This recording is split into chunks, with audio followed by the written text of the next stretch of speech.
mesmo a violência destrói ideais. Tem gente que não sente que o mundo assim fica lá frágil demais.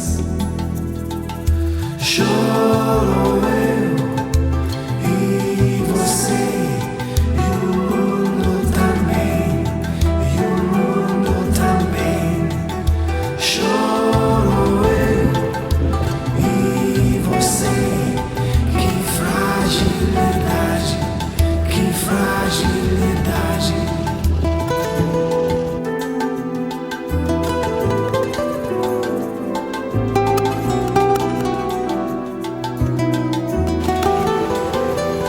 Ola, que tal? Aquí estamos xa. Hoxe é o día que abriu o parador da Costa da Morte, o parador que está situado na praia de Lourido. Estamos no seu spa e ao fondo queda a praia de Lourido. Realmente é espectacular estar neste parador. Vai ser algo moi bonito, tanto no verán como no inverno.